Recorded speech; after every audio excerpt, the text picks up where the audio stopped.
Des elfes, un monde à l'envers, des Jedi et beaucoup de super-héros. Voici 10 séries à surveiller en 2022. Numéro 1, Le Seigneur des Anneaux.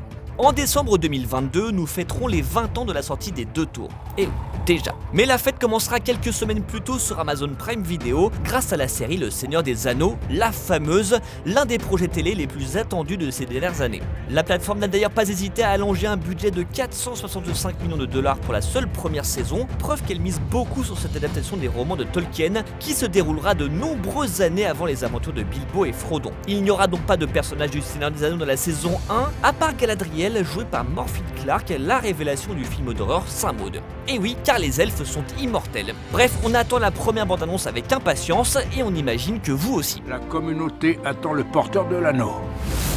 Numéro 2, House of the Dragon. Et si 2002 était plus que jamais l'année où série rime avec Heroic Fantasy. Car cette année, il y aura aussi House of the Dragon, le préquel de Game of Thrones centré sur les ancêtres de Daenerys, les Targaryens et leurs dragons, ce qui peut être parfait pour raviver la flamme après une saison 8 qui avait divisé. Et ce sera avec un casting plutôt classe, l'ex-héros de Doctor Who Matt Smith, Olivia Cook vue dans Ready Player One, Sonoya Mizuno vue dans Ex Machina et la série Devs, Rhys Ifans vu récemment en Rasputin dans The Kingsman, le tout dans une histoire qui se déroulera 300 ans avant celle de Game of Thrones et dans laquelle il y aura aussi des Lannister. Numéro 3, Stranger Things.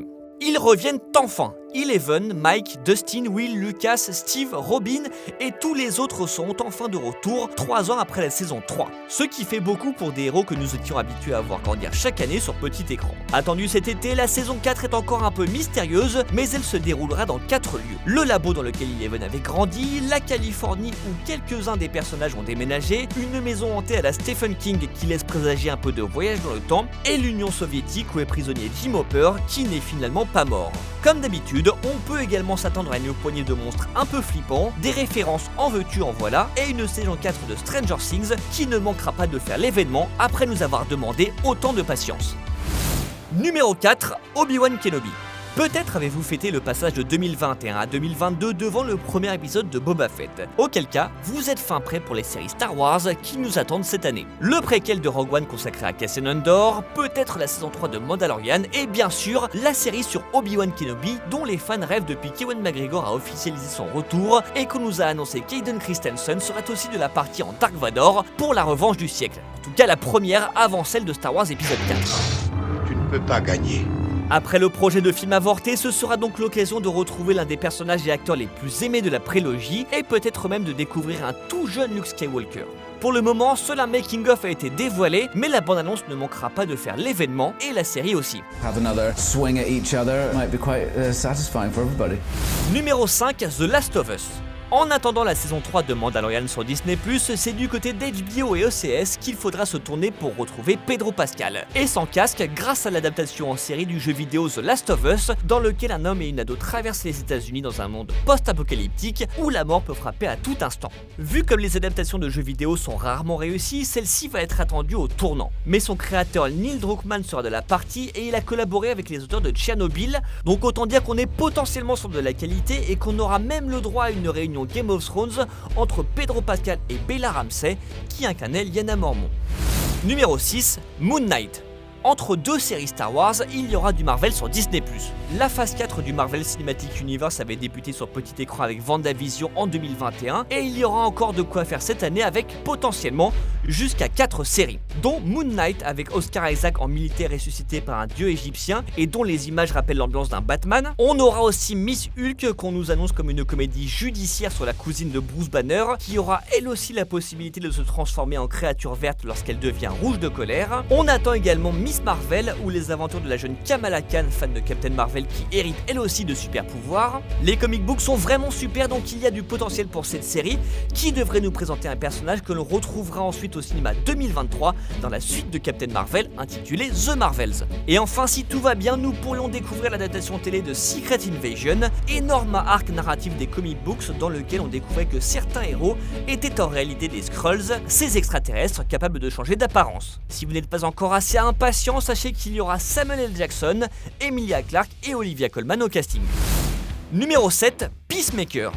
Comme au cinéma, DC ne sera pas en reste côté série, même si ce sera un peu plus timide. À moins que le spin-off de The Batman ne débarque cette année, il n'y aura qu'une seule nouveauté en 2022, et elle s'annonce explosive puisqu'il s'agira de Peacemaker, la suite de The Suicide Squad avec toujours John Cena et son slip blanc. Il y aura aussi un aigle royal et le père du super-héros joué par Robert Patrick, alias le T-1000 de Terminator 2, dans ce que les producteurs décrivent comme un The Office chez les super-héros. Ce qui forcément est très intriguant. Et on peut compter sur James Gunn qui supervise la série et réalise quelques épisodes pour nous régaler avec un spectacle drôle et sanglant, comme The Suicide Squad en fait.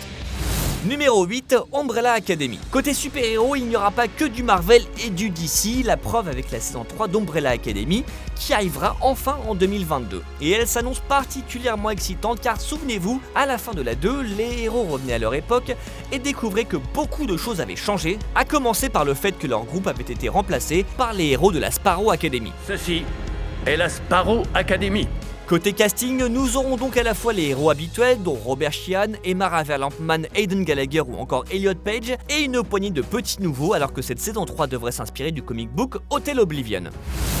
Numéro 9, The Boys. Super-héros encore et toujours, mais sur Amazon Prime Video et en plus trash, beaucoup plus trash. Si la saison 3 de The Boys veut faire encore plus fort que les deux précédentes, le délire risque d'aller très très loin. Il a d'ailleurs déjà commencé avec un faux journal télévisé appelé 7 sur 7, destiné à teaser l'un des thèmes clés de cette saison, la propagande. Côté casting, le protecteur, Maeve, Billy Butcher, Yugi et Stella seront bien évidemment encore présents et on attend quelques pointures en renfort, dont Jensen Ackles de Supernatural en Soldier Boy, tout premier super-héros de l'univers de la série, ou Laurie Holden de The Walking Dead en Crimson Countess, toute ressemblance avec Scarlet Witch n'étant bien sûr pas un hasard. Numéro 10, Vikings Valhalla. Et on termine ce petit tour d'horizon au Valhalla avec le spin-off de Vikings intitulé Vikings Valhalla tout simplement. Ce sera disponible sur Netflix, l'intrigue nous emmènera 100 ans après l'apparition des premiers Vikings et on y croisera des personnages historiques tels que Guillaume le Conquérant, le tout dans une Europe en pleine mutation. Si le diffuseur a changé, l'esprit sanglant de la série originale semble toujours présent, donc on peut s'attendre à quelques batailles mémorables sur petit écran cette année. On aurait aussi pu vous parler du final de l'attaque des Titans ou du dernier tour de piste de Jodie Whittaker à bord du TARDIS de Doctor Who, mais il a fallu faire des choix. Ce qui est sûr, c'est qu'on ne va pas s'ennuyer sur petit écran cette année et qu'on aura plein d'occasions d'en reparler. Fuck yeah!